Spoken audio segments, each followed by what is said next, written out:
विषय, अधिकारी, संबंध और प्रयोजन। आप सब लोग कथा पंडाल में आ तो गए, लेकिन अगर ये चार फैसिलिटीज, या फिर फैसिलिटीज तो नहीं, पर चार गुण यदि आपके अंदर नहीं है, तो इस कथा सुनने से भी आपके जीवन में परिवर्तन नहीं हो सकता। कौन कौन से? बहुत ध्यान से सुनो। सबसे पहला, आपका रुझान परम धर्म के प्रति यदि नहीं है। परम धर्म किसे कहते हैं? धर्म और परम धर्म दो बातें हैं।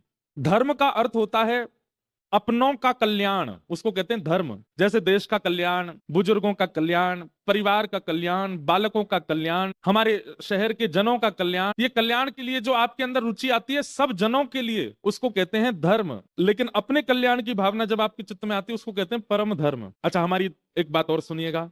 आत्म कल्याण में कहीं आप लोग इसको गलत अर्थ में मत ले जाइएगा। आत्म कल्याण में कई लोग सोचेंगे शायद महाराज जी ऐसा कहना चाह रहे हैं दूसरों को धन देकर के सहायता करना, दूसरों का विवाह करा देना, किसी गरीब को भोजन दे देना, ये तो धर्म है, और धन का प्रयोग अपने लिए करना ये परम धर्म है। ऐसा मत लगा लेना।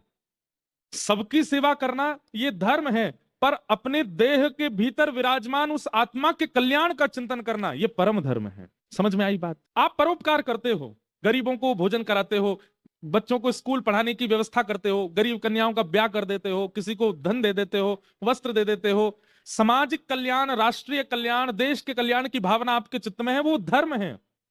परंतु एकांत में बैठ करके सत्संग श्रवण करके आप अपनी आत्म कल्याण की भावना रखते हो कि इस देह से खूब खाया, खूब कमाया, खूब पाया, सब कुछ किया, परंतु अब इसके भीतर विराजमान जो आत्मा है उसको सदगति पहुंचाने का मुझे क्रिया करनी है, ऐसी भावना चित्त में आ जाए, उसको परम धर्म कहते हैं।